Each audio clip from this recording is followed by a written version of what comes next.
I'm Blue, and this is my alter ego Corey. And together we have a YouTube show called Xanadu, starring yours truly. Hello, what about me? And it's all about building my virtual empire. Well, all I see is Corey doing all the work and you having all the fun. I think building an empire is all fun. For you, absolutely. Anyways, you guys have a good spotlight interview. We're gonna go punk some astronauts on the space station for our next TikTok video. Blue, out. All right, cut. Hey, thanks a lot, Blue. I appreciate it, buddy. So my name's Corey Strasburger. I'm a visual effects artist. What's going on, everybody? So I got my alter ego finished.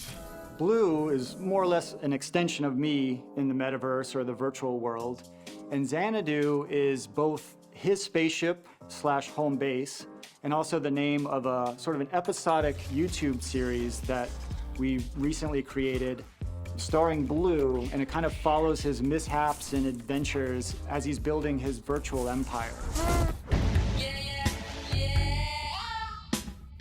The process of making an episode is actually very similar to what you do for an animated short film. You know, I kind of write something really quickly, I block it all out just using a voiceover in Unreal, and kind of figure out my rough edit, and after that's sort of locked, I just go into my home garage capture studio, do all the capturing, which I'm using an XN's Link suit for the body capture, an iPhone for the face capture, and then I have a pair of Manus gloves, which capture the fingers. And so all combined just goes into the Unreal Engine. And then I start refining the cameras, the editing, I start introducing the lighting, and do all the final sound design and music, and then just kind of output the final piece from there.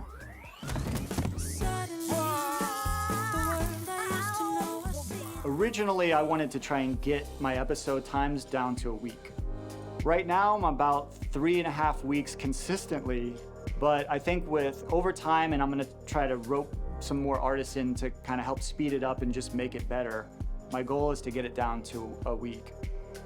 One of the big advantages of being a one-man band and wearing all these hats and how the Unreal Engine works is that as I'm editing or setting up cameras, the sequencer is like gold to me because everything is real time and it's just this beautiful timeline like what I'm used to in any kind of compositing program. But yet I'm working in 3D, I'm working with 3D objects. You're setting up cameras, you're setting up lighting all in real time as fast as you can do it. Or I can kind of shift animation around, or I can kind of restage a whole section of stuff. And being able to kind of do all those things as they arise, when you just get into that state and you're kind of building the thing, I've never had as much fun creatively in my entire life as I do when I sit in this thing and just kind of work. Mike, you sure you want to watch this go down? I'm not paying for therapy. When the metahumans dropped, it was a little bit of a gift from God because it was just before I was about to put episodes out.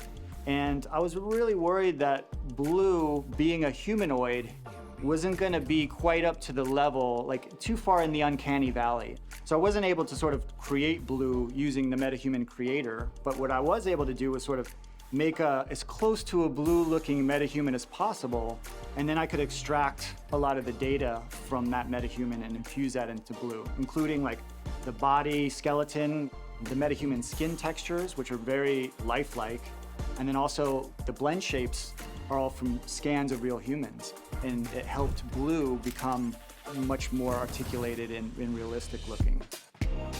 I feel like in real life, some people are just naturally cool, right? That's not me. I'm very sort of dorky, geeky, and so Blue, in a sense, is a way for me to kind of be cool. Being him in his world, I could live out all the dreams that I want to do in reality, I can kind of do in this virtual space. And it's all happening right here within the Unreal Engine. Yeah. In a way, it's a culmination of all the stuff I love sort of wrapped into one package that continually is going to evolve as sort of the technology evolves and as Xanadu and Blue evolve as a character and sort of as a storyline. Woo-wee. Yeah. Yeah.